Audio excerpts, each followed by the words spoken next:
What's going on, Dolphins fans? Welcome to another edition of the Extra Yard. It is an incredibly abbreviated version because Royal decided to skip out town and go down to Key West and do who knows what down there. He's probably laying nude on some beach. Who knows? Avoid that beach. Juan, Jesus. Juan is just AFK, so I don't. Africa. Nobody even knows what to do there. So it's just me and Kai talking about the Miami Dolphins, who are What's up, man? on their way to 7-7. Kai, right? For sure. Like, 0%, baby. 0%. Let people know what you mean by 0%. So if you guys didn't see the Yard Prep pregame show on Sunday, I said very, very, very positively that there was a 0.00% chance that the Miami Dolphins will lose to the New York Football Jets. I said that I would come onto this show if they did lose with clown paint, that helmet that you can no longer see very clearly because I changed up the design of my room, and also the little earbuds instead of a headset, and I would full blown take it as Kai jinx the Dolphins. But like I said very clearly, there was a 0.00% chance the Miami Dolphins will lose to the New York Jets. And great news, Michael Christian. As a matter of fact, as you know, but the audience doesn't know, apparently I'm the good luck charm of the Miami Dolphins when it comes to going to games. So because of that, I will be at the Jets game with my father and my stepmom and my girlfriend. So it looks like that's going to be a win as well. So we have 2 wins guaranteed against the Jets. You just got to get 2 more wins, against the New York Football Giants, who look comical, and against the Carolina Panthers and Cam Newton, who apparently everyone thinks all of a sudden can throw again. But let's be real, Cam Newton is just going to end up being Cam Newton like he has been the past few years. So, yeah, 7-7 on the way. I do wonder. Listen, Royal, your quarterback has COVID toe, so you know what? Like, don't even start with us. That man is a bona fide dumbass right now. I mean, it's true. Aaron Rodgers, you sound like a dummy. All right, a lot of things to break down. We got to talk about the Phillip Lindsay signing. We got to talk about what a signing, right? Carolina Panthers matchup. But the first thing we have to discuss is that New York Jets W. So Dolphins started off that game incredibly well with that first drive, as they always do. And it had Royal apologizing to us over text message. It did. It really did. He immediately sent a text and said, I wish I could change my pick. He couldn't because he done messed up. Shit. Speaking of picks, I got to put those in this week. Anyways, continue. Oh, yeah. Listen, I took a fat L this week. They had the first drive. The first drive was super good. I watched the game at home with my family. That first drive happens. It goes incredibly well. And my dad immediately turns to me and he goes, next couple drives are going to be terrible. Your dad jinxed it. He just doesn't like the Dolphins. Nah, bro, listen. That's definitely not true. It's just a premonition kind of thing. Because as we all know, the Dolphins have a great first drive. And then they can't do anything for a very long time. And that was the case. Dolphins struggled for the majority of the game. It wasn't until the fourth quarter that they really started to pull away. There's a few highlight plays we can talk about and we'll talk about. However, I want to try to save one of them for if Juan comes in here, although now I think he's just scared to talk to me about it. But Kai, what were your biggest takeaways from this game? My biggest takeaway from this game is that there was a 0% chance to just... No, I mean, my biggest takeaway from this game is I think there is some definite flaws that we can see a little bit in the just constantly trying to send pressure. And then some of the zone schemes that just don't end up working out for the Dolphins. Like there's just a couple of things that just sometimes break down in defense and lead to some big plays. We saw it a couple times. Elijah Moore, of course, had a big play. I think that's not really a defensive breakdown. I think it was Byron that was on him, or it might have been X. The Elijah Moore touchdown? Yeah. That was trying to go out and make a play. Yeah, trying to go out and make a play, and I think that's completely fine. I'm fine with that. Look, you give a big touchdown, but let's say that he deflects that, you don't give up a touchdown, or let's say he picks it off somehow. That's a huge play on our side. Like I'm fine with that risk. I know a lot of people like to smoke Byron, but oh shit. Oh shit. Yeah, Royal A. Shepherd from the crib. He saw that Juan wasn't coming and he's like, let me hop in there. Yeah, bro. I couldn't leave the team hanging like Wait, that. Did you miss my opening comment? I missed some of it. I was watching. I told people that you left because you went down to Key West to probably hang out on some nude beach, and I told them to avoid that beach. So. Yeah, I'm on Key West. The nude beach is tomorrow. Is it really? Yeah, no, we with my in-laws, bro. I don't want to see them nude. I thought it would just be you by yourself. Just it's a royal, yeah. It's kind of a royal Shepherd move, you know. Yeah, no, it's the whole family. You know, my wife's from Key West, so we're here with family. Yeah, I'm this close to kicking you out for multiple reasons. One, you sound like you've got a cold, and I think you should rest up. And two, your name is atrocious, and I hate you for it. So, Royal, how was the Heat meetup yesterday? I saw you met your other half that was taller. You talking about at the watch party? Yeah, it was really lit. You did say you saw me met up with my other half. Yeah, I got a chance to meet Alphonse Sidney for the first time. I met Ethan for the first time. Met Alfredo Arteaga for the first time. Simba, Gad, like Manny. I got to meet so many people. Met a couple of the sponsors. So it was pretty dope, bro. I was just glad that the Heat got to win after playing a shitty game for most of it. No, this is not a Heat show. This is a Dolphin show. We were just trying to talk to you to see how you doing. I'm just wondering because I was gonna show up, but I was hella tired yesterday. So I told Ethan, "Nah, man, I'll come to the next one." But I was only gonna show up so I could meet my man Roy Shepherd. But I'll ask you, bro. Did you watch the full game? That Jets game? That was a bit frustrating for a bit too long. What were some of your biggest takeaways? It was very similar to that Heat game yesterday, where it was like the Dolphins didn't really play their best game until kind of like later on in it. But no, I thought it was cool. Like I thought it was a game that they could have lost. They made Joe Flacco look much better than I thought he was at the time. But no, they was able to pull it out, bro. Nothing much to take away from that game. They looked equal to the Jets. Like them and the Jets looked like they were on the same tier, which is sad. Which makes me more confident in the name that I have now, bro. I believe they're going to lose the next game to the Jets. I mean, when you consider the fact that other teams who are really good have looked worse than the Jets. You said what? Other teams have played the Jets and lost. So sure. I think it's more of an any given Sunday thing because, look, the Titans lost to Houston. Miami beat Houston. That doesn't make me confident that Miami goes into a game against Tennessee and beats them. You know what I'm saying? Yeah, but in the game against the Jets, you kind of saw like the trend that you accustomed to seeing with the Dolphins, which is that first drive, they came out looking like they were on fire, and then the rest of the game kind of like got stuck in the mud. And like if you keep seeing that trend, like that has usually been the recipe for them losing games. And so that's kind of like, that was troubling to see against the Jets. I expected them to come out, put up 3 straight touchdown drives or something like that with the excitement of Tua and everything. But either way, the Dolphins got the win. I was proven wrong because Tua made. You predicted an L in our pick'em. Right. I'm predicting them to lose to the Jets the next time now. Like you just moved it over. Yeah. Here's my thing with this Jets win is it wasn't pretty. There's a lot of things that the Dolphins can and should improve. My thought process is more, we are no longer at the point of the season where we can want or expect wins to be nice and comfortable. Right? I'm not going to sit here and say, hey, if the Dolphins win that game by 14 points, then I'm feeling like they're a great team, but it's only, 7 points. So look, it is what it is. My thought process is just you failed the whole first half of the season.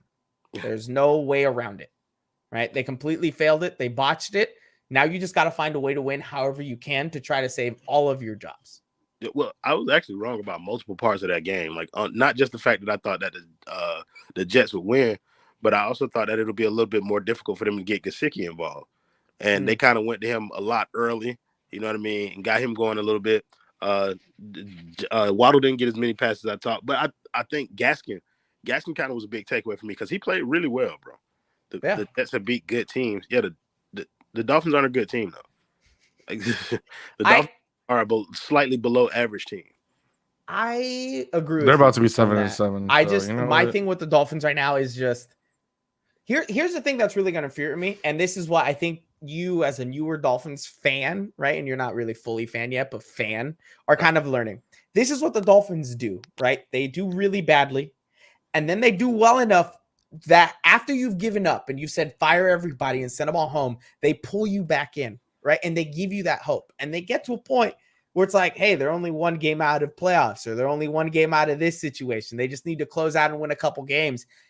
And then they lay complete eggs. They just completely vanish. So this just makes sense to me. Them getting to 7-7 seems like the most Dolphins thing to do, but it also seems like the most Dolphins thing to do for them to go 7-7. We get that hope back. and then they lose those last 3 or something like that. It's absolutely terrible. Kai, I don't know if you think any differently than that, but that's what it feels like it's going to go to. We're about to run this shit. Run the table. 10-7. No, they're gonna go 9-8 for sure. They're gonna go 9-8, and they're gonna lose to the Saints. Is my guess. Can we all agree right now? He's not here. If we go 9-8, we don't allow Juan back on the show. No, I would not agree to that. Okay, Kai. Oh, he has producer power now. No, I also won't agree to it just because I think we need to give him 30 seconds to get his shit out, and then that's it. I don't have producer power right now because I'm on my phone. Well, no, I'm saying you have producer power for then, for like at that point. Let's get into the game a little bit more. They're talking about it in the comments, right? They're talking about the running game. I want to go specifically into what happened with the running game against the Jets.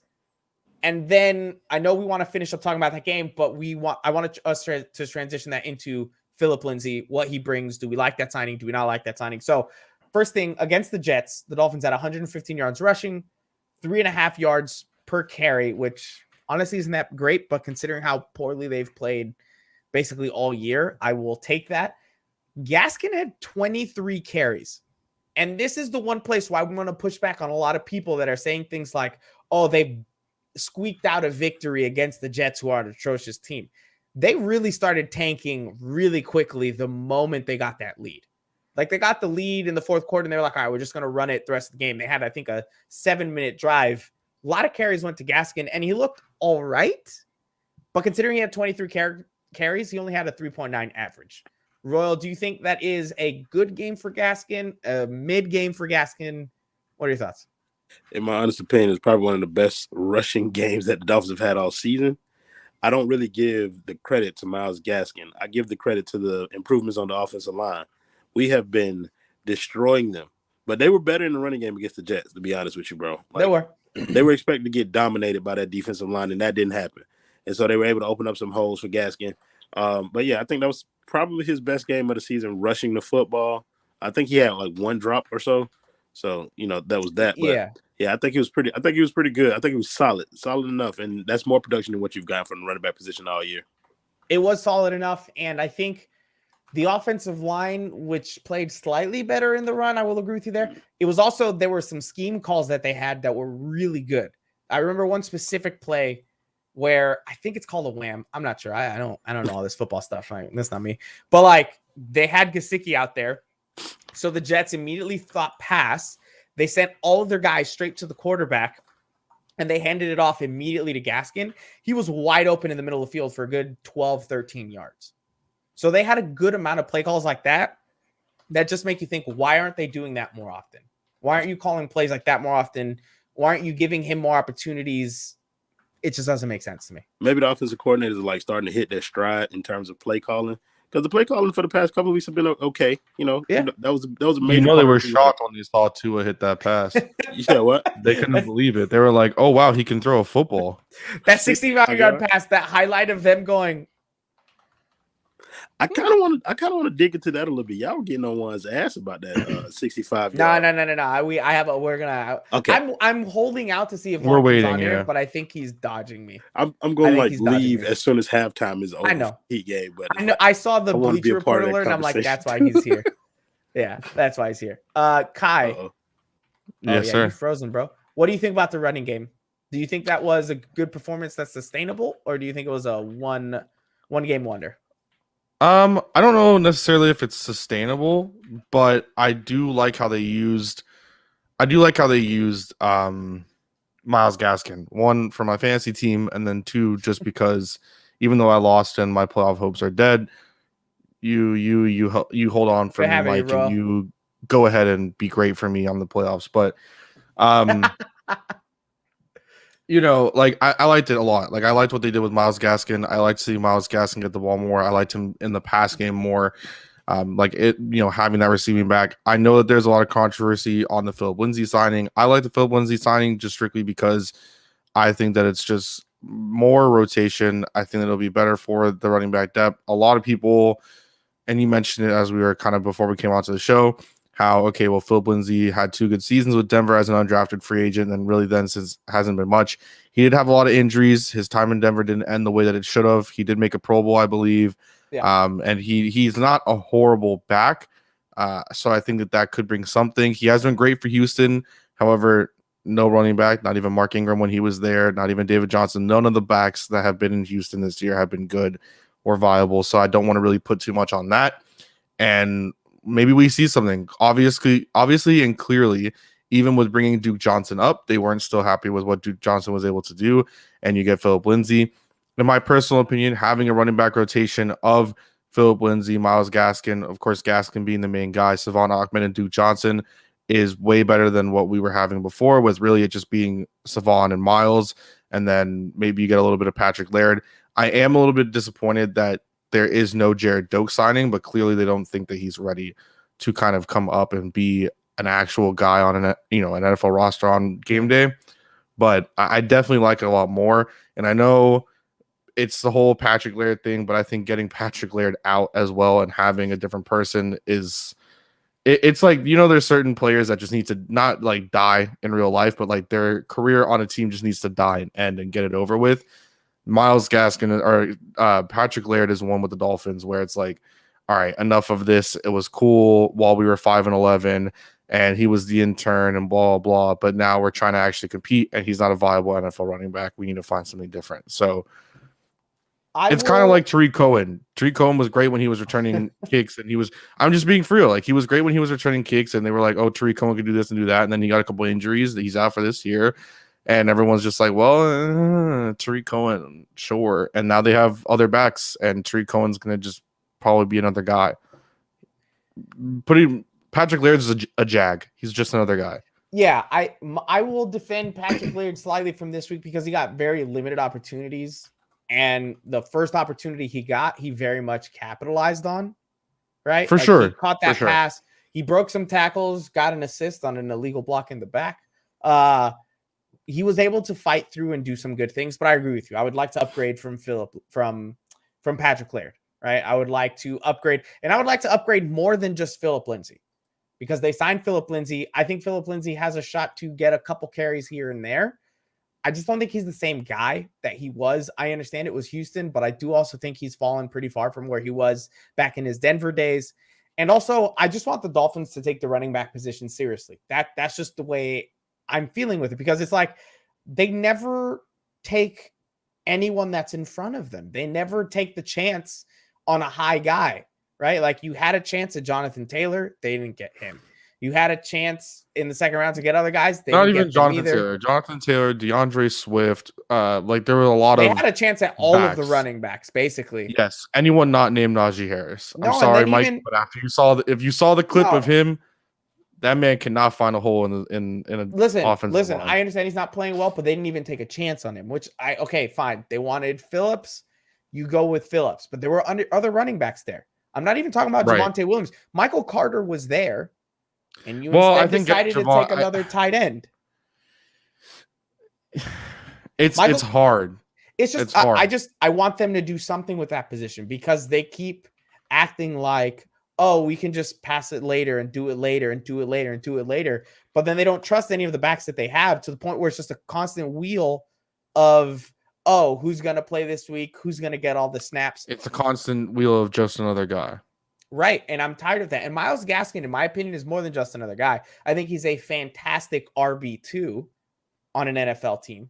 I just want an actual RB1. I want somebody that is 3rd and 1 and you can trust running an ISO play and handing them the ball. He might be. If he can, and again, we kept talking about the Jets' defensive line. If Myles Gaskin can show a little bit of what he showed on Sunday, like, I'm not saying that he can become a number 1 guy in the top back, but I mean, it was a lot better than what we had been seeing. And I like Myles Gaskin a lot. And I think that Myles Gaskin can be a very good running back. Not like a great running back, but no, for real. Because I really do like Myles Gaskin. Last year, I liked him and Savon. I think that it's just a very interesting, it's really weird because even talking about the running backs and everything like that, it's crazy to think that Savon is our first 100-yard rusher since Jay Ajayi, and we haven't had a running back do that since.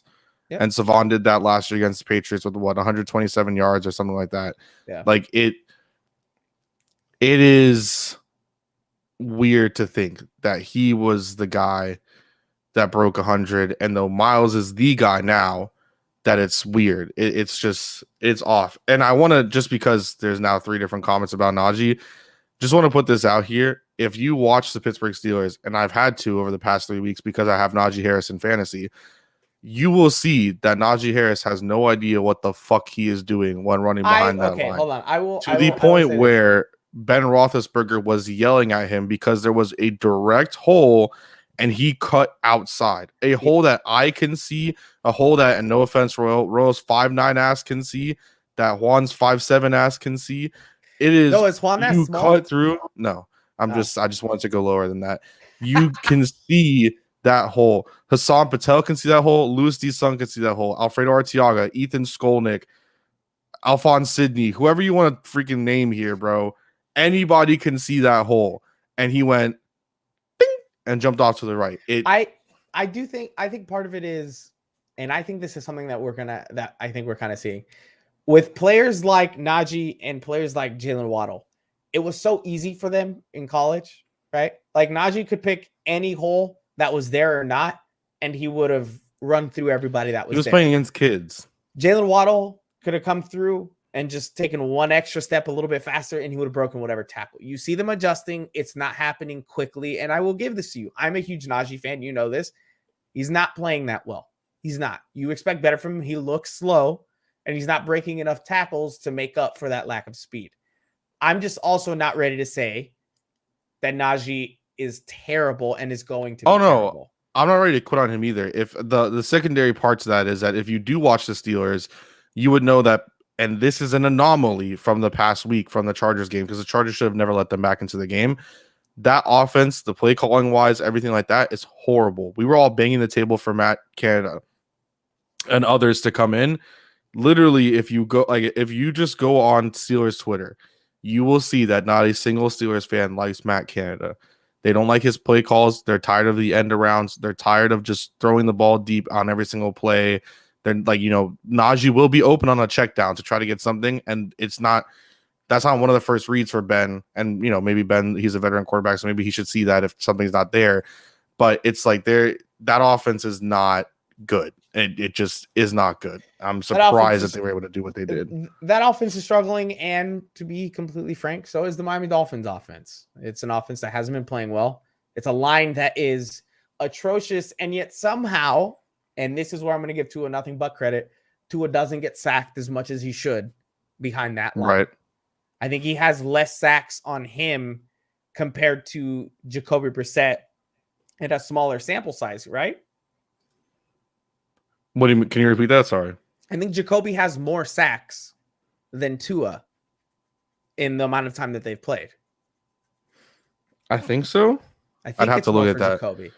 Hassam, could you get that stat for me? I know Jalen Waddle has 0 drops, but if you get the stat from me, Hassam, I'm just messing with you, Hassam. But, wait, the amount? Yeah, I think it's more. Much love, Hassam.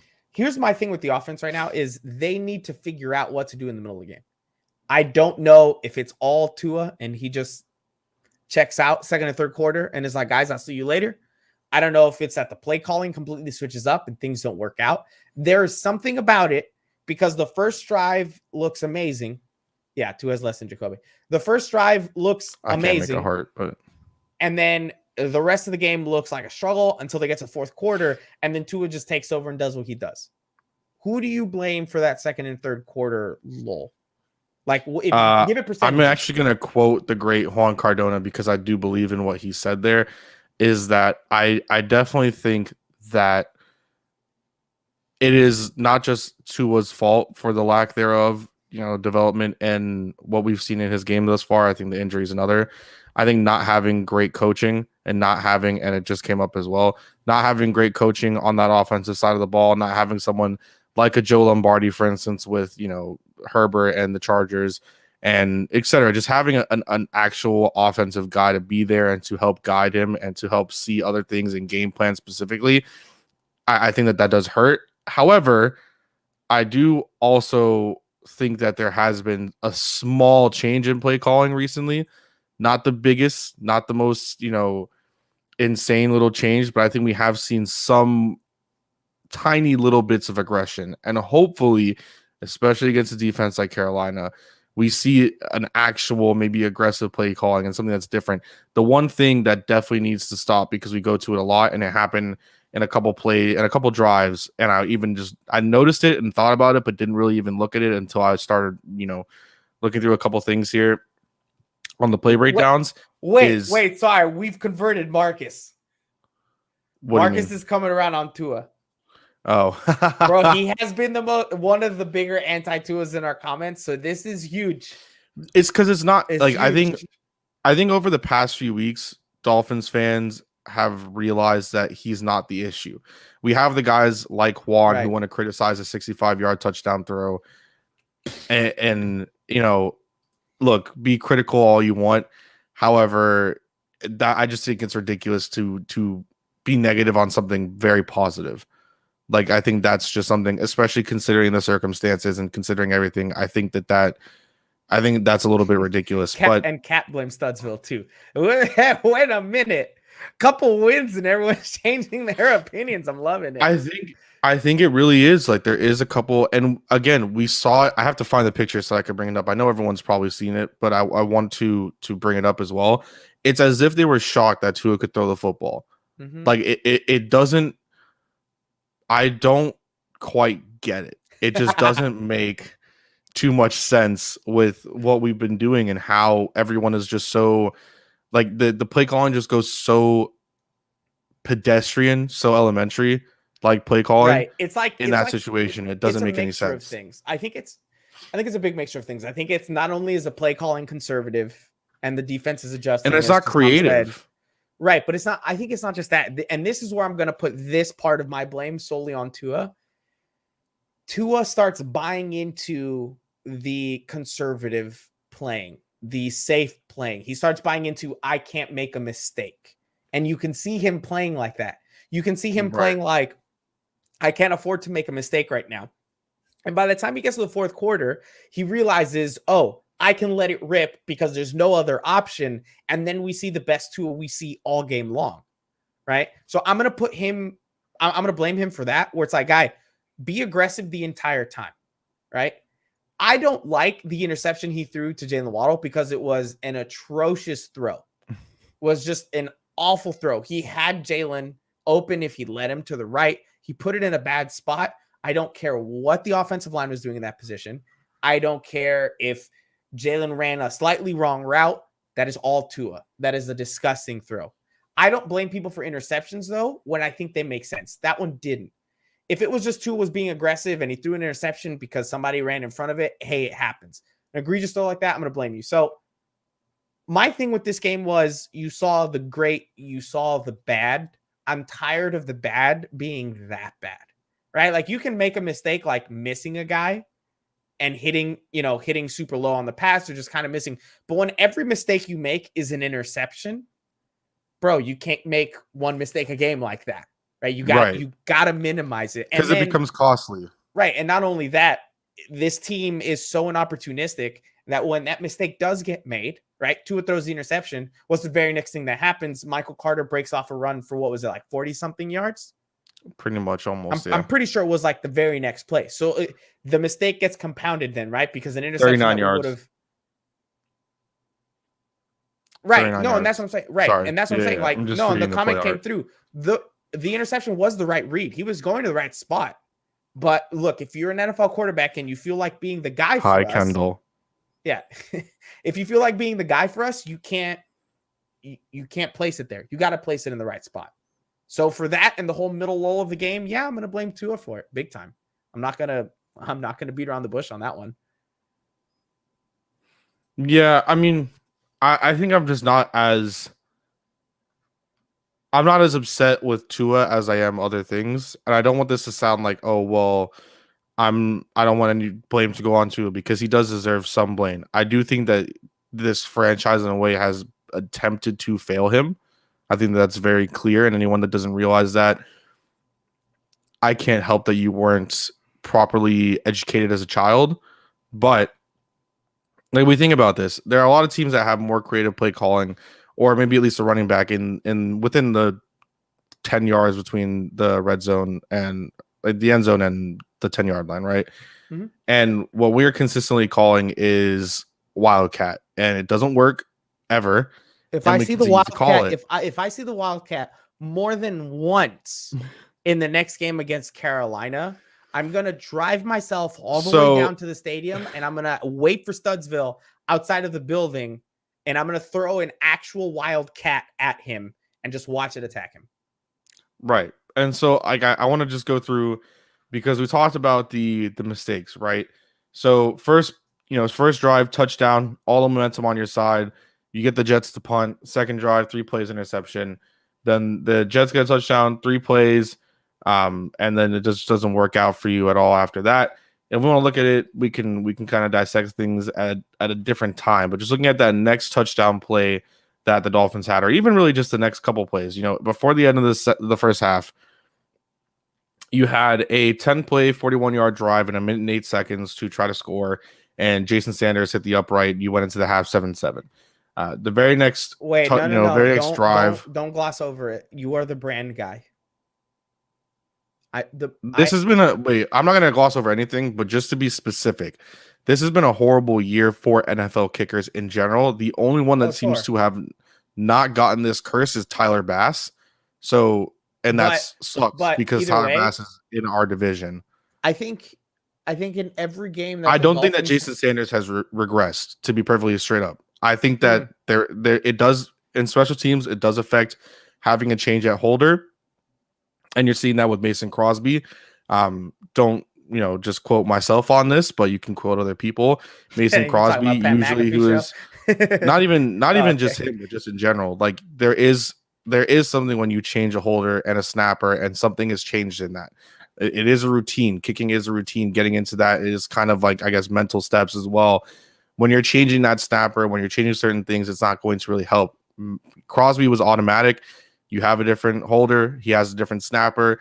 It's weird. It's adjustment. You have to get adjusted to it. I think having polarity and having a different holder after having the same holder your whole career definitely does change things. I don't think that Jason Sanders has regressed. Polarity has been a failure of an acquisition. He's been a little bit better in recent weeks, but for the most part, atrociously bad for the most part. Correct. And he was coming off of a very severe injury, especially for someone who needs to only use their legs. But I don't want to blame all of it on Jason Sanders. However, I do think that this year hasn't been great for him or kickers in general, because we've seen just a horrible field goal kicking. For the people that don't like special teams, this is their high. Like, this is the greatest thing for them, because kickers in the league are just missing at a ridiculous rate, getting cut at a ridiculous rate. I mean, it was to the point where we had a kicker sign on to an NFL roster, not us, but just in general in the NFL, named Chris Blewett. Yep. Like, it's hilarious. The brand is, in fact, down atrocious here. So it is down atrocious. I just will say, did you know that in every game that the Miami Dolphins have lost by 3 or more points, Jason Sanders has missed a field goal?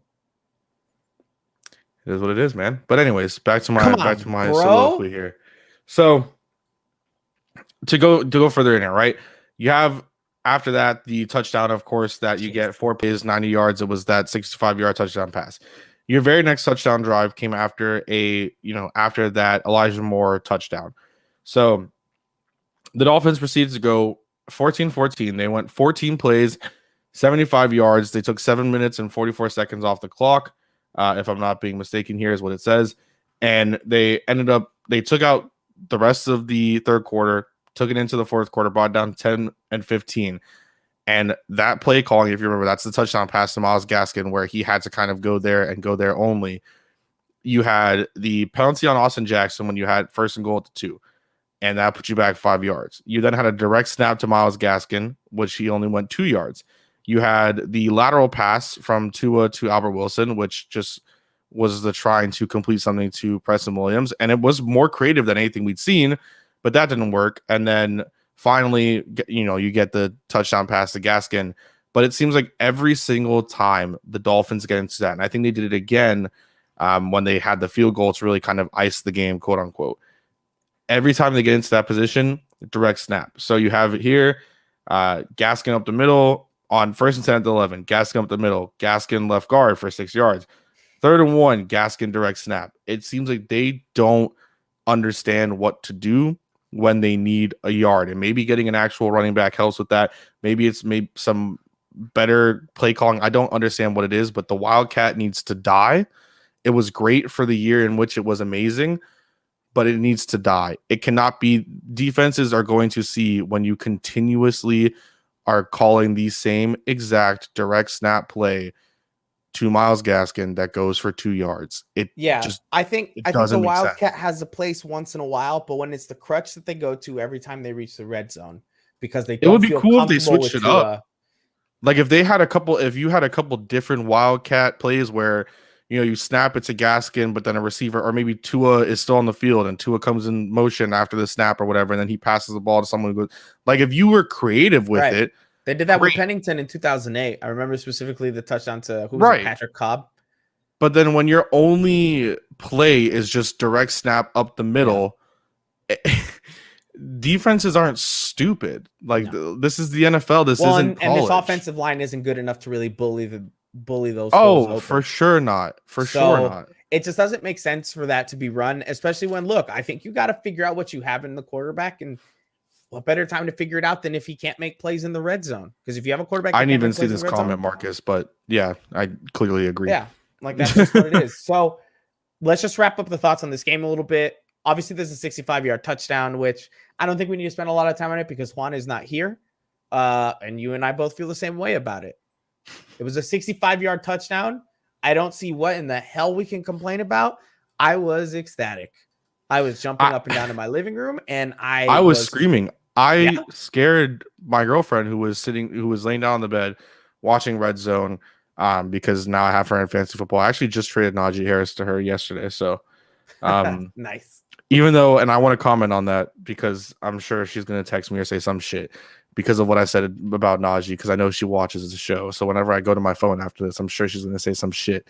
Listen, Najee Harris for fantasy is a great, consistent kind of person, but that 3.6 yards per carry is not great for an actual offense. But for fantasy, oh boy, that is fantastic. Especially PPR, it doesn't matter.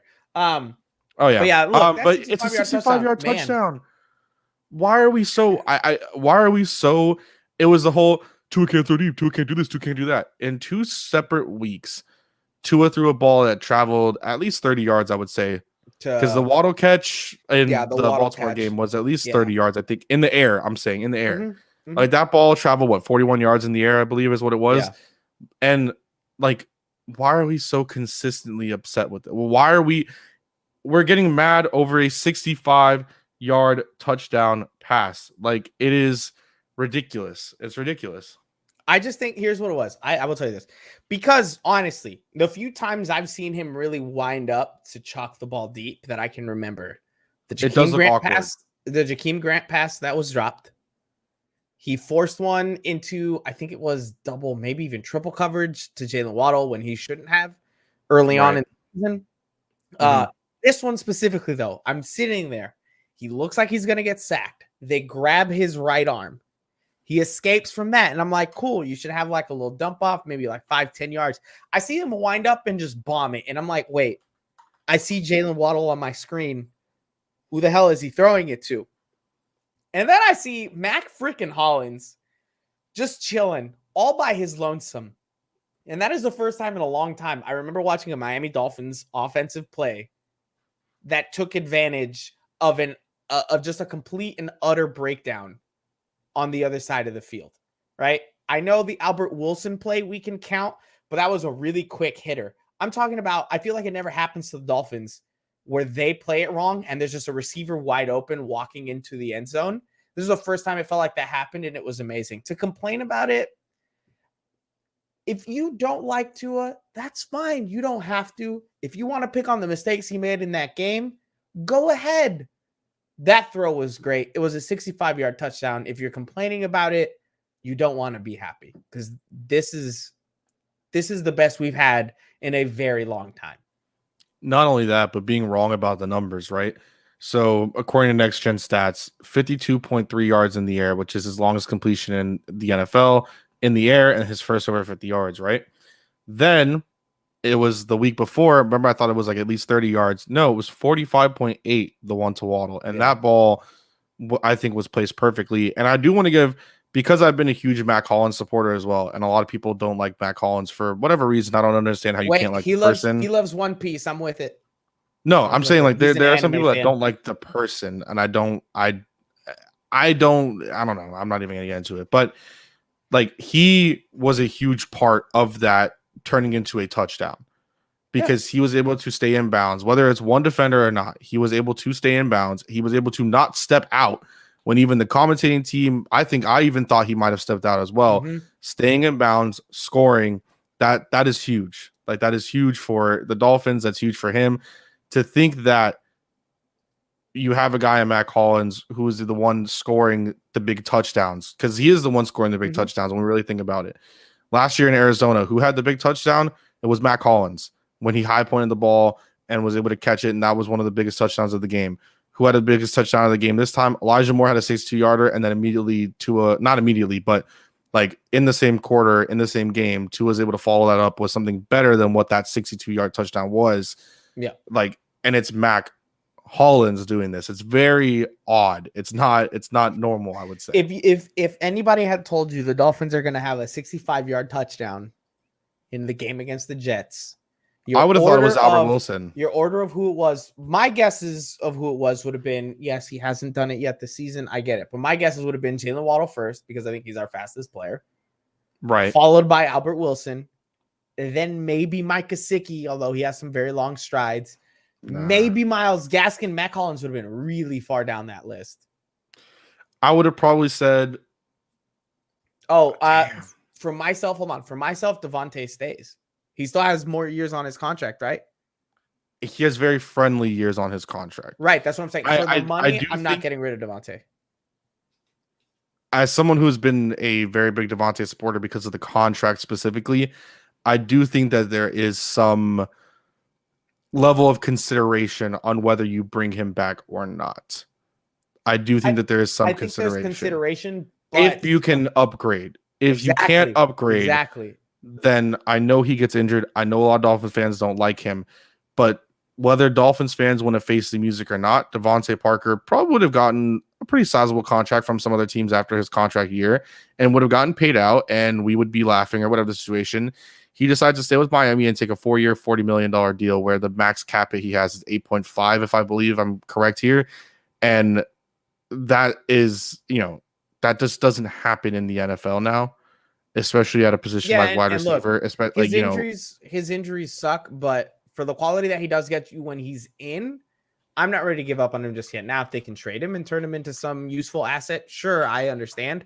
I just think for now, beggars can't be choosers. And I mean, anybody else we're going to replace him with, we could probably pick up off of the streets anyway. So, last thing his on the cap Jets hits game for the next 2 seasons, just to talk about it, 5.6 and 22 and 5.7 and 23.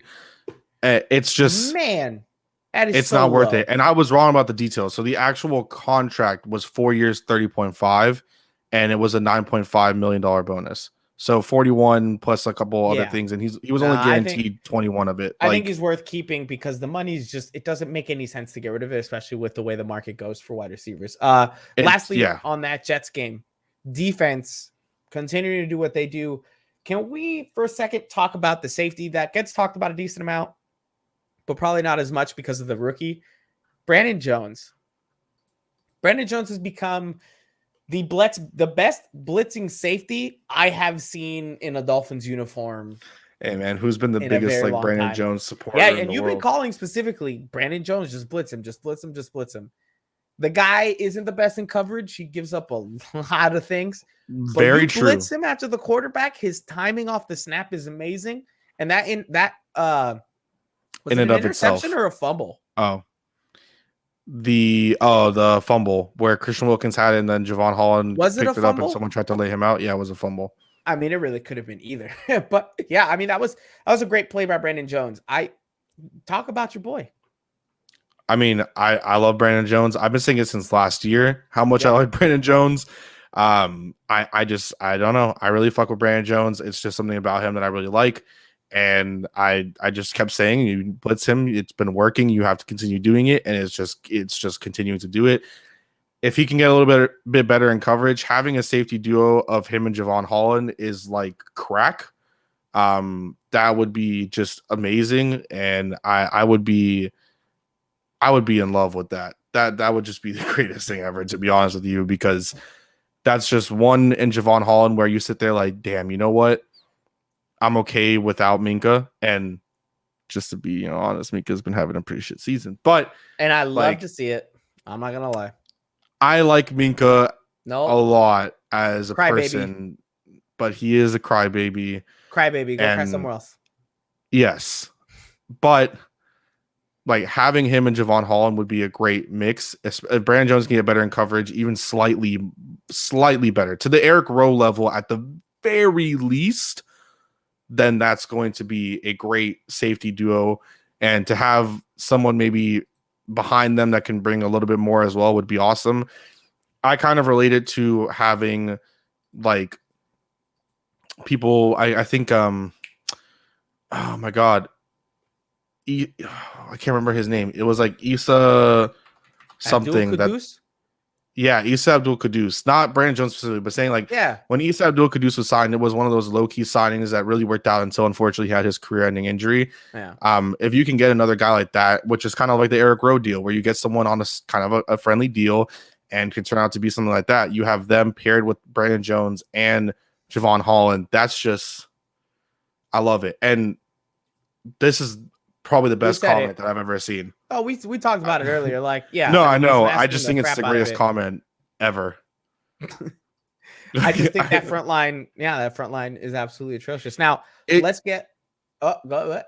I was gonna say it's nice to be on the side of Dolphins fandom and Dolphins Twitter that was never against Tua, and now we get to see everyone come back after they've actually watched football. My whole thing with this is just it's gotten too like side spaced, right? Like it's too much of, if you like him, you can't say anything bad about him, and if you don't like him, then you can't say anything good about him. Well, right? it's like, again because people don't understand the definition of stand, so they think that stand is everything. I just think it comes down to, you have to be able to see the entire thing for what it is. He's not the reason why we're losing. He's also not the sole reason why we're winning.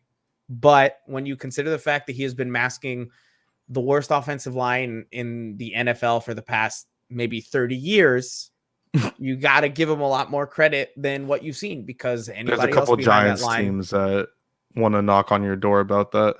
Yeah, and one of them probably contained Eric Flowers, who right now I think we'd all take Eric Flowers in a heartbeat. So I don't know. I would take him right now at left guard over what we have. Listen, Austin Jackson just completely falls asleep a couple plays. Let's get a little bit into some like quick previews for that Carolina Panthers game. They play the Panthers at Hard Rock Stadium Sunday, 1 p.m. It is the first of, I think it's 4 straight home games. Panthers, Giants, 3. Jets, 3. And then you go Titans against the Saints. Oh, Saints is away. You're Saints, right. You're right. Titans, and then your last home game is against the Patriots. Right. Okay. So next 3 games are at home. This is the start of. It's more of me not trusting this. I knew you were gonna read that comment. I wasn't paying attention. Look, we play the Panthers. It's at home. This is where I think it gets real. This is where I think it matters. We said good things about Tua, and somebody came back to yell at us for it. I came here to yell at people. Stupid. It's good. You missed our entire Jets breakdown, like the whole thing. You missed the entire 65-yard touchdown breakdown. Yeah, I'm not having this argument with you, so just yeah, I'm not, because you're stupid. Your thoughts on the Jets game, real quick, before we get into Panthers talk. It was a good step. It was kind of frustrating. I'm not talking about Tua. I'm talking about the whole team in general. Yeah. It was just frustrating because it was more of the same. Start off hot, good defense, middle fizzle out, at the end get hot again. It's just defense had its moments though. Let's not act Oh, like for the sure, defense. for sure. No, that for sure, 100%. The defense Yeah. held it down. It's just that Elijah Moore touchdown was a little concerning. Mhm. You know, That's what I'm saying. Like the defense was good for the most part, but when the defense messed up, it was like, guys, what do we? we can't afford to do this. Okay. Also, because you are more the X's and O's guy than I am. I like the cover zero. I do. Yeah. I like the blitzing. It's aggressive. It's what we need to do because when we rush 4 guys, they're not going to get there. We know this. Yeah. I was so mad though when it was 3rd and 4 and they're lined up 8 yards back and they're just going to throw a little quick bubble and they're going to pick up an easy 4 yards. What are we? Yeah. I mean, is that the scheme's fault? Is that the players being in the wrong spot? Joe Flacco just making the right reads? Like, what am I upset at? I don't know, because we did the same thing a lot of the times when it would be like 3rd and 7 and we would run like a 3-yard route. And it was just more so, the cover zero kind of gives you the flexibility to run a couple other things, right? It's just that once you get to that 3rd and short, you can't really run everything off of cover zero, right? You usually want to do that on 3rd and 6 and plus. On those 3rd and 4s, it's kind of like an awkward thing because you want to be aggressive, but then you also don't want that Elijah Moore play to happen because, you're in cover zero. Had him on my bench for fantasy, bro. Jamar Chase starting to slack. Bro. Jamar Chase is starting to slack, bro.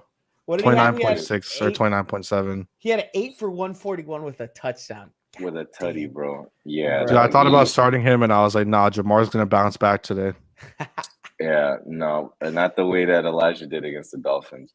And look, that's kind of like, the double-edged sword with cover zero, right? You're gonna put everybody in the box. You're gonna make the quarterback make a decision, and you better hope it's the right one. It just so happened that he made the right decisions. Flacco made better decisions against the defense that Lamar Jackson couldn't figure out. So Ravens, did they make a mistake?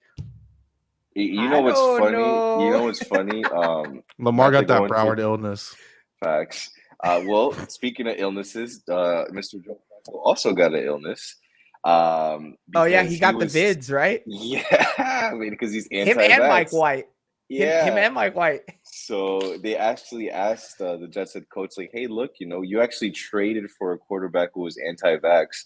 Do you still feel there's no risk?" And he said that if for a guy like Joe Flacco, the risk are worth it. So this is where we're at. The Jets don't make any. Did Robert Saleh really say that?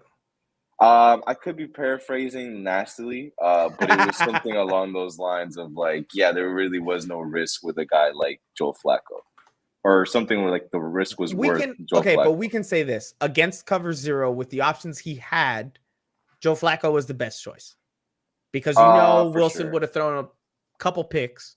I think we're going to see Wilson throw a couple picks this next game coming up with them.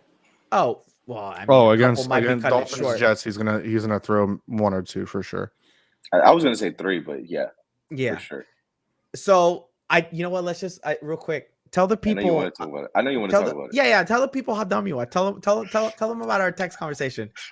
I'm a big dummy. Yeah. Go. Nah, I just think, and this has been my grip the whole week.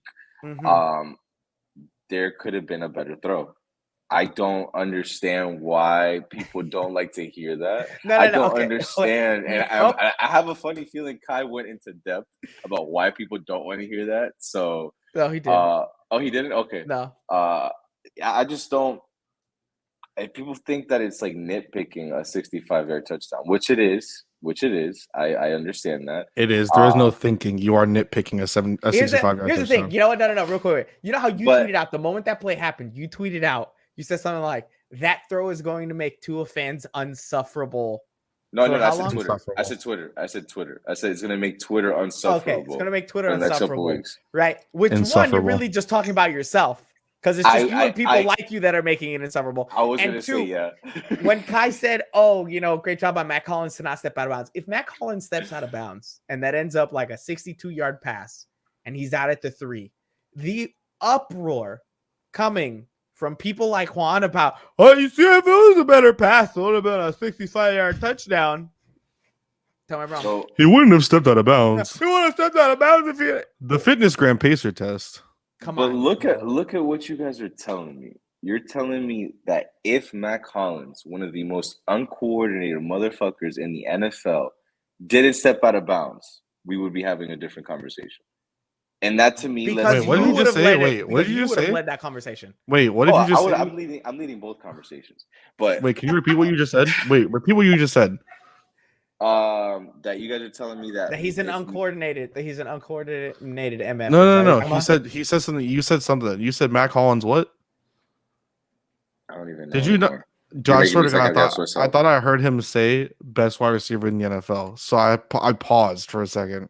I'm pausing. Did I say that? No, he said Mac I Hollins don't- the most the uncoordinated MFer. That's what he said. Oh, okay. I was so confused, bro. I was shook. like, Let's whoa. be honest. Let's be honest. He turned around, and I know you're like, he had to swing his hips. I don't know if flipped his that's hips. because of his coordination. He flipped Come on. his hips. Because flipped he's his hips. If he's running up the field with his left shoulder up, dog, you got to throw it to that shoulder. You made him flip his hips, and you're lucky Mac Hollins made the play. That's all it is.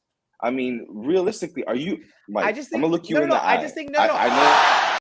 I just think you're more upset about a 65-yard touchdown than the interception. The fact that you have to think about it is infuriating. He is.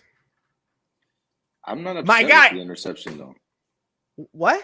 I don't think I'm upset with the interception though. Oh, that was a terrible throw, dude. Like he was throwing it to the right receiver, but he missed by a mile. Yeah, but the idea was there. Like it wasn't like it wasn't like that pass to Smythe where like it's covered too and he still tried to fit it there. No, like Waddle. Listen, I know we're like going opposite ends with Waddle here, but like Waddle catches that. That's a house call. Like if he gets it to Waddle on that interception, if he leads him to the sideline, he threw it upfield at the safety. Yeah. Again, no. Again, I look. I just think it was a bad play. It was a bad decision on his part because he didn't execute it right. But this is what I'm saying. You're more upset that he was maybe slightly behind on what ended up being a 65-yard touchdown than on what ended up being an interception. Because of the person who it involves with. Because like if you're gonna tell me like we're gonna run that same play again with Waddle, I have some faith that it's gonna get hit. But if you're telling me, remember when I was saying that there's some people that don't like Mac Hollins? It's him. Doesn't like Mac Hollins. I was literally saying that there's some people that don't like Mac Hollins and that's why they're mad. And that is the literal definition of you. And it's crazy because I like the guy because he was Monkey D. Luffy for like, a week. But I'm not trusting Tua, the franchise, like his perception nationally to Mac Hollins. And I'm sorry, you're going to make him flip his hips like that multiple times throughout a game. He's going to let you down. And then you're going to sit there and mad at fucking Mac Hollins when it's like, bro, like, lead him upfield, throw him off the right shoulder, and like, you don't care at all about the his right arm being pulled back and him having to step up in the middle of all that craziness happening with the line. Like none of that goes into effect. He set his feet. Yo, Philip Lindsay is trending on Twitter. Like he set his feet. Times are sad. He got it there.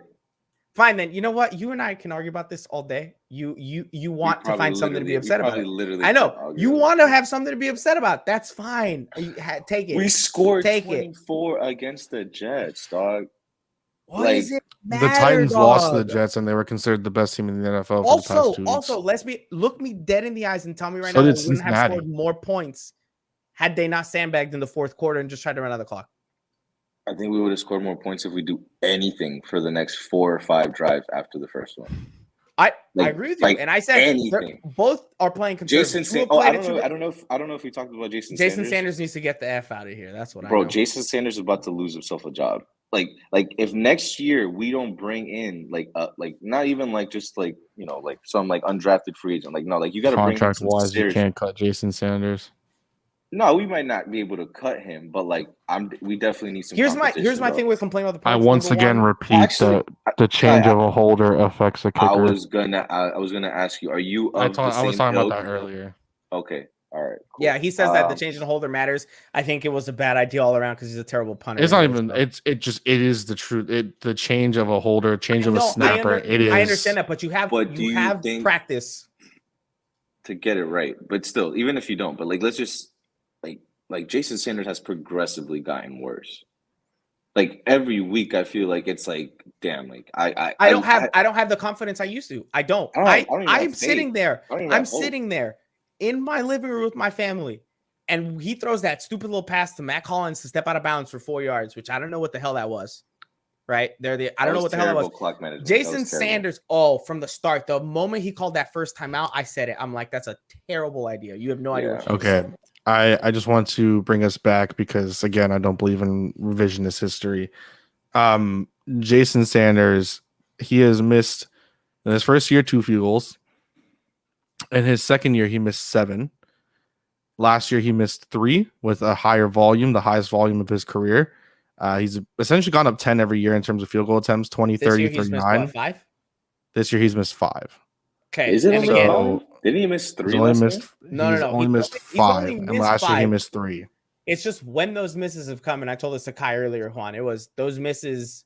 3 of those 5 He had misses one against the came in games. Jaguars, Yep. which obviously matters. Lost He had by one 3. against the Raiders, Lost which by 3. obviously matters. But the Raiders game, they also should have won just in general. It's fine. It's fine. Lost by 3. Had one against the Falcons, which obviously Lost by 2. matters. The Jets one doesn't matter, and the Bills one doesn't matter. He didn't have one versus the Colts too? No. He did not. He was 1 for 1, and the longest field goal he's made this year is 51 against the Bills, 50 against the Raiders. So It's just, you know what that tells me though, I again say that kicking this year has been horrible for all NFL teams. I understand that. I understand that. It was just a guy that we were confident in. Now, if he's stepping up and he's going for a 25-yard field goal, I'm sitting there thinking to myself, you should still be confident that he misses them.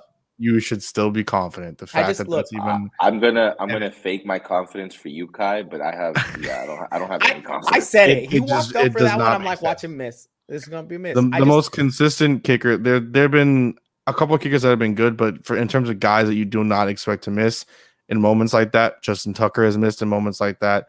The most consistent kicker this year has been Chris Boswell. He has been by far the best kicker, the most consistent kicker. That's the Pittsburgh. Besides that, you have guys that you don't expect to missing. Graham Gano had made a ridiculous amount in a row. I think he broke a record. He has 2 misses. You don't expect him to miss. And to even put this in a world where kicking doesn't make sense, Zane Gonzalez last year was a horrendous kicker. He's 19 for 21 this year. He's only missed twice. So, like, that's why kickers turn over all the time. But I'm just saying, like, there's been a ridiculous. It just takes a couple. Young Wei Koo hasn't been good. Young Wei Koo. Here's the question. Here's the question I want to ask. And again, we had a kicker named fucking Chris Blewett. Like, I know. I just think here's what it takes me to though. Gotta defend the brand. I understand you want to be confident in him. The numbers have not been great. Do you guys think that the Dolphins should start calling more aggressive plays in the red zone and less of the wildcat and the little runs? Because to me, it feels like we already talked about that though. No, I know, but when they get into the 10-yard line, they just hand it off every time and they play it safe. They're like, oh, we'll get the field goal. I don't trust him to get the field goal anymore. Ben Roethlisberger can barely throw a ball, and Matt Canada sometimes calls better plays for that. Although Matt Canada still thinks he's a piece of shit. I think on top of the fact that I want touchdowns, the fact that I don't trust Jason Sanders completely, I just think throw the ball. Harris.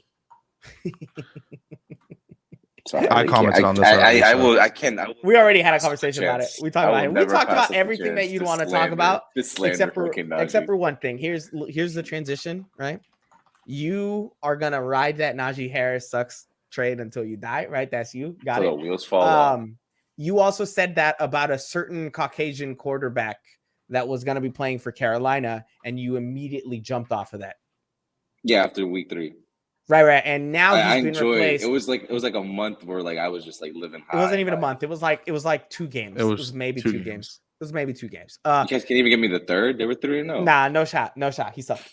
Because now the quarterback that was cut by the Patriots. Jerome Baker does not suck this year. Correct your mouth with that sturdy, filthy talk. He got it together the last 3 weeks. This year. But he started off the season rough. Yeah, he was PAB for sure. The quarterback that was cut by the Patriots and then just floating around, and then he ended up on I Am Athlete, was chilling for a really long time.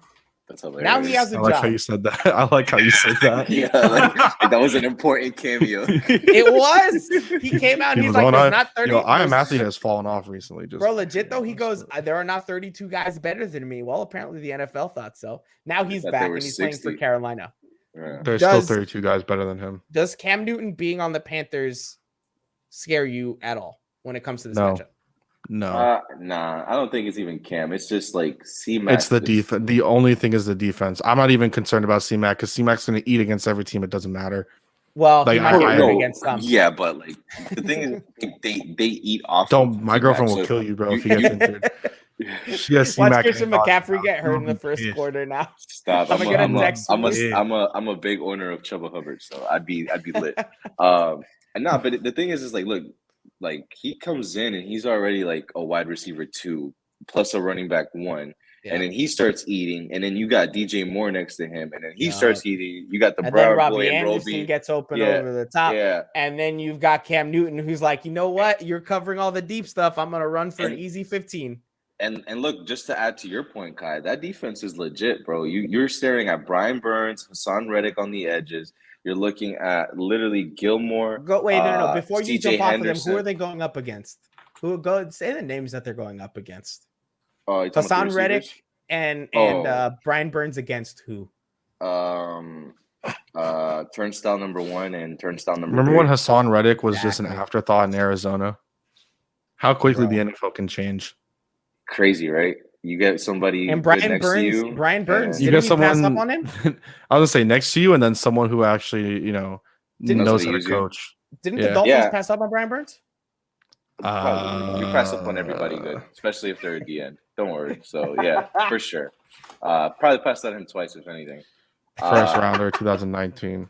But I mean, the thing is, their defense is legit, like legitimately, like solidly legit, right? Can Miles kind of like have like another Jets effort and have Brian some good Burns went runs? 16. Christian Wilkins went 13. Motherfuckers. But that was the same draft that Jeffrey Simmons went to, and Jeffrey Simmons, that dude is a Jeffrey Simmons, freaking beast. 19. He is a beast. That guy. But he also had a lot of concerns coming out of the Yeah. draft. if I remember Yeah, correctly, but the Dolphins only draft people That with draft is concerns a that end up hell of a materializing first-round draft. like Tua's injury history. Sorry, continue, Juan. This is a hell of if you think about some of the names, just to quickly talk about, I'm sorry. Like Kyler Murray, Nick Bosa, Quentin Williams, Devin White, Josh Allen, Ed Oliver, Devin Bush. Ooh, Hawkins Sox went in that draft. Yeah, TJ Hawkinson. Don't talk about Devin Bush. He's like my Broward disappointment. Freaking weirdo. Rashawn Gary, Wilkins, Brian Burns, Dexter Lawrence has been okay. Jeffrey Simmons, Noah Fant, been a Darnell beast. Savage, like Josh Jacobs, Marquise Brown. That was a pretty. There's some names that just don't exist anymore. Like who the hell is Caleb McRae?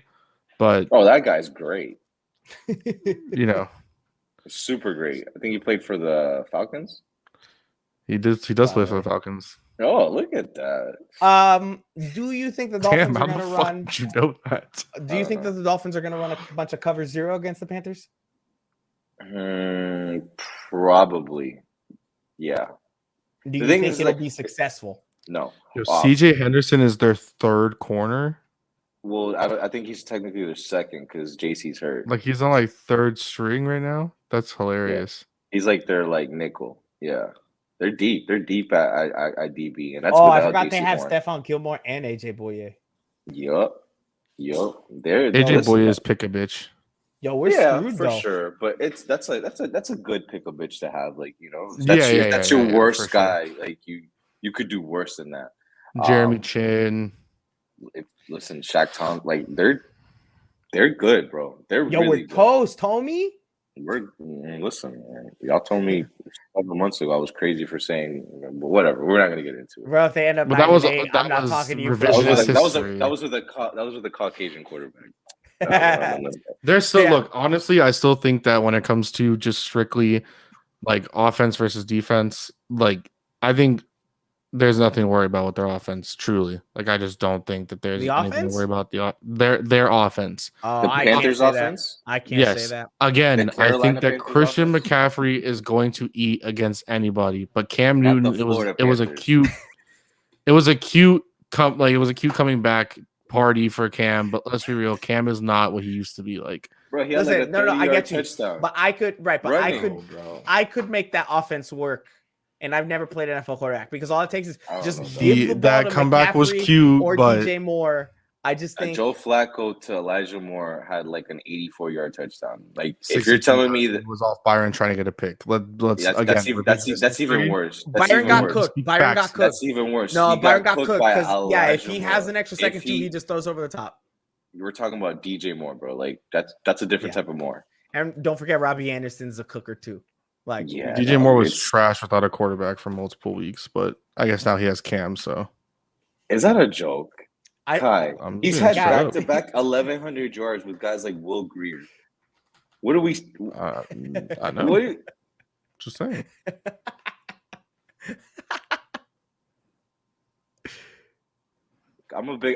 if you haven't noticed, I'm a big owner of DJ Moore. So is Perfect Q trolling? Yeah, obviously. Okay. Well, I think it makes sense. Don't you think you would know about that? Probably not. Maybe he's plugged in. Who knows?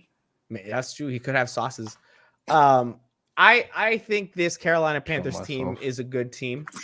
I think this is the test. I think this is the test to see if not only if the Dolphins making it to 7-7 matters, but this is the test to see if the Ravens was a fluke, right? I mean, if the winning streak.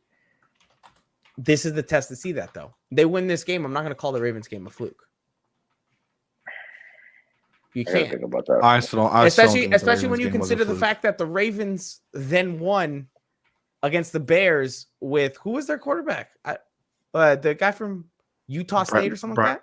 Brett Hundley. Because it wasn't Brett Hundley. It wasn't the guy that was drafted by the Browns. Tyler Huntley. Tyler Huntley. Yeah. Tyler Huntley. Something like that. I think it was Tyler Huntley. Tyler Huntley. I mean, come on, they made it work, bro. I mean, the Bears lost just the Bears sold. The Bears folded that game. They did. But this week, I think, is the one that matters. I will say, look, for myself, I predicted this as a loss. Tyler Huntley. You're going in there with a loss? I predicted it when we did our 4-week prediction thing to see if they would make it back to 7-7. You said 3-1. Kai said 4-0. Kendall said 4-0. You said 2-2. Yeah. With your losses coming to the Giants and the Panthers. And I had the Dolphins going 3-1 with a loss to the Panthers. I think it's too much to overcome. And I think it's going to take the defense playing phenomenally. And Tua cannot make mistakes this game. And if he does make a mistake, he can't wait till the third quarter to respond and have a good drive. It needs to be a touchdown drive right after. And with the defense like the Panthers, I'm just not sure he's there yet. I love the guy. I just can't confidently say that. And I feel like Juan feels similarly on that. Yeah, but I'm less with that they're gonna lose about Tua and more about like their offense and what their defense is gonna do. I think Tua is gonna have a good game. I think it would be something like maybe like 275, 2 TDs and an interception. The usual now. Like it's like so wait, I could see a 3 touchdown game. But let's just I could see a 3 touchdown game legitimately. Only one quarterback I believe I saw this year has gone for over 300 versus this defense throwing. The other two, the closest ones was like 202 and then 230, and then after that it's like 300. Like this is a good pass defense. They only allow, I think we talked about it with JMV, like 175 yards passing per game. 173.7. Yeah, so it's gonna be a challenge. Heineke looked great against them. Yeah. I actually like Heineke now, and I've been watching him a lot more. I've always liked him. Bit, yeah. I just because of who he is, not even the quarterback. It's just I just like that he bumped out Ryan Fitzpatrick. So, oh yeah, that as well. Took the words right out of my mouth, bro. Like, took the life out of Ryan Fitzpatrick. Like literally, like. Can you believe we went from liking Ryan Fitzpatrick to hoping that he just never plays another snap in the NFL? We're kind of toxic. I don't like mediocrity, and I never liked Ryan Fitzpatrick. But you get me? Like we went from liking him as a person to just hoping he never sees. Bro, wait a minute, Juan. You hate yourself? Is this how we find out? What? Because you're extremely mid, bro. Michael. Why is he mid? What? I don't. Sorry. I don't know. For fun. I'm mid because I don't like Waddle. You said you said he was. There was 2 quarterbacks that throw for over 300 yards. I only saw 1. No, I said 1. I said there's only been 1. Do you know what? Like at first I think he said like 2 or 3, and then he said 1. No, I said there was one, and then the two after that were like 202 and 230. I don't know who it was. I have it in my top of my head. Kirk Cousins. That motherfucker. Hey, yo, Kirk's Listen. been lighting it up a little bit this year. I'm not gonna lie. No, he hasn't, though. He's had Justin Jefferson lining From up, a fantasy perspective, he has, but yeah, I think he's like the most consistent quarterback in fantasy football. no, it's been Jalen Hurts. No, Yeah. I think Jalen Hurts has had a couple crater weeks. I think He's had a couple crater weeks, but he's had like I think 10 weeks in top 5. Yeah, all the for sure. rushing. Yeah, easily. I don't know what else to talk about other than Juan. Who will be the leading rusher for the Dolphins on Sunday? Philip Lindsay? Holy fuck. Philip Lindsay? Oh, nah. I think it's gonna be Tua. Leading rusher? Yeah. You're Dang. drunk as shit, bro. I know you just woke up from a nap. I took a nap too. Poverty, But, like, bro. Yeah. I think you'll have like a 25-yard run and then like maybe like another like a scramble of like 12. Listen, because as much as I want to be a hater, Tua has knocked down like certain shit that people have talked shit about like the last 3 weeks. And by people, do you mean yourself? I just want to. Yeah, absolutely. Sure. I'm part of the people that talk shit, but like I like to be proven wrong. I don't have any ill will if he proves me wrong. I get excited about being wrong, but I think this week's deep down inside, Juan Cardona is a Miami Dolphins fan. But like if you peel an onion and then you get that first layer, it's not even that one. It's like layer like 7. Like it's deep in there. But like when you get callous from having guys like John Beck, Jake Cutler, Tyler Thigpen. Callous. This guy's acting like he's super tough out here. He's like, I've seen bad quarterback play. I'm tough. Oh, it's not that I've seen it. I've survived it. Okay, I made it through to having to nitpick Tua now. Okay. I mean, let's be completely honest. The Panthers' run defense is havable. What's weird? They started the year, the first 3 games, they didn't allow more than 45 yards. And then in week 4 against the Cowboys, I think they allowed like 250. And then ever since then, they allow 115 per game. Yeah. So I mean that's good though. That's good though. Right. That's good for us. Maybe we can continue. No. That's good for them. 150. When you allow 115, that's pretty low, bro. That can't be that. That can't be that low. Yeah. Hold on a second. Bad is like 140 and up. My guy, the Dolphins allow 108. Yeah, I mean, we have a horrible rush defense. You know what? I'm gonna give them some credit. The last couple of weeks, they've actually been pretty decent. The last couple of weeks doesn't make up for the whole season. Well, it is though. I mean, we started 1-7. You're gonna make me look it up. Now I gotta look up the team stats. Did we not? So, anyways, as we get into here, really quickly, let's get our picks for the Thanksgiving games. I just want to know what's the 0% for? Is that like Tua's chances of interceptions, or what are we? What is that? Juan's chances of being right. It was me. You gotta add a 10 to it. It was a 0% chance of the Dolphins losing to the Jets on Sunday. Oh, wait, last Sunday. Mm-hmm. Oh, okay. That's what he said. Everyone said I was crazy. I mean, I don't think it was 0. They told me that if I lost, I had to if the Dolphins lost, I had to come on with Clown Pate, and I said, sure, I'll do it. It was 14-14 heading into the fourth quarter. I thought they was referring to me, but then I talked about Clown Pate. I didn't talk about Clown Pate. No, he brought that up himself. No, I didn't. Yeah, you did. Oh no, there was a commenter. There was a commenter that came in and said something about Clown Paint. Anyway, so really quick as we before we round out the show, right? Let's get our picks for Thanksgiving tomorrow. Detroit versus Chicago. Oh, that's a tough one. Where is it at? Chicago is -3, and it's going to be in Detroit. It's in Detroit every year, bro. I'm going to say Detroit. Is that their first win? Jared Goff at quarterback? Yeah. Andy Dalton at quarterback? You know what? I can't. Darnell Mooney kind of. I think I've gone like 3 weeks where like I've said this is the week the Lions get their first win, and they've failed me every time. Fuck. So then this is the week they win. I'm 100% going Detroit now.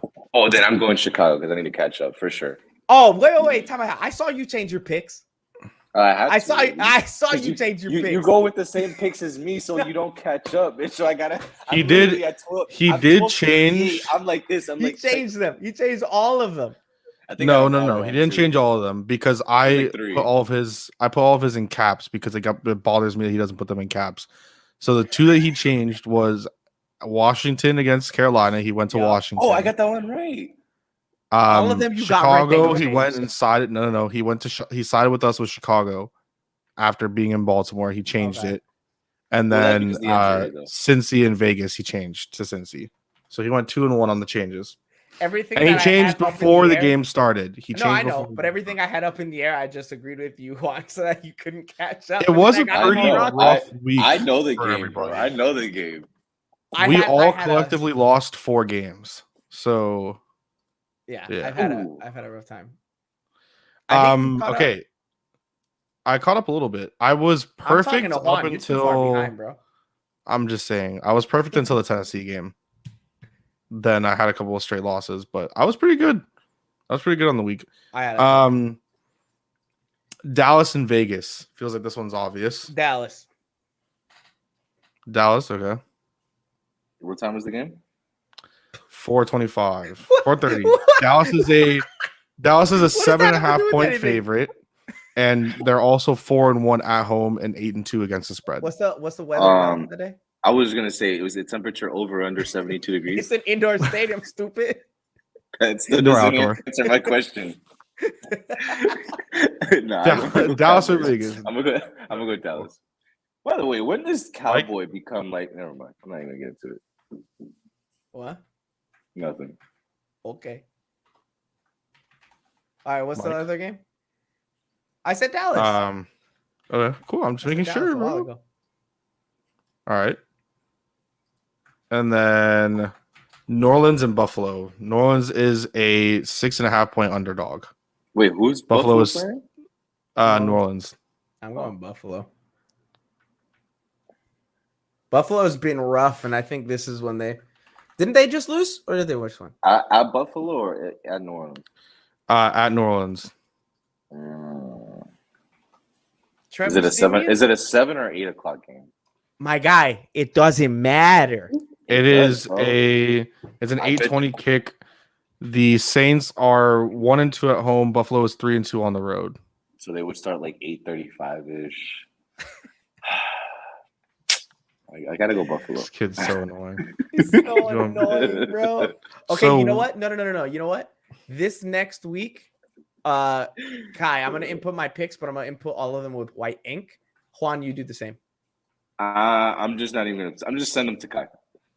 Okay, don't put them in, because I don't want you changing. No, I don't want you looking at my picks and then going with all my picks, so then you don't. There's no chance of me catching up. No. This is the game I have to play because of you, sir. Not because. No, of I picked else. Pittsburgh. I picked Pittsburgh instead of the Chargers, and I was close. That was the dumbest shit. I always had all of you. What do you mean that was the dumbest shit? They almost won. That was stupid. No, that was stupid. That was so stupid. You weren't interested at 38. It was just as dumb as me picking Dallas over KC. That was pretty stupid too. Okay, well, but I also picked Washington and Indy, and you guys were like, "That's fucking stupid." And then Jonathan Taylor. Let's not open up Jonathan Taylor conversation, please. Let's just not even. Please. Just putting it out there, there's a lot of interesting matchups this week. I added the spreads for you guys again, and all right, here's the week where Juan catches up. We'll be back Sunday pregame show at 11 a.m. Yeah, we play at 1. Yes. Yeah. 11 a.m. Pregame show against the Panthers. We will see if the Dolphins keep the hot streak going, and the road to 7-7 is still here. 10-7 is still alive. Juan can still be wrong. Okay. This is if you pray for the Dolphins. All I need is one more loss to be 100% correct with all my predictions for the year. I hope you guys know this. 1-4, 9-8. You come to the extra yard to hear Juan talk. Basically, that's where we're at.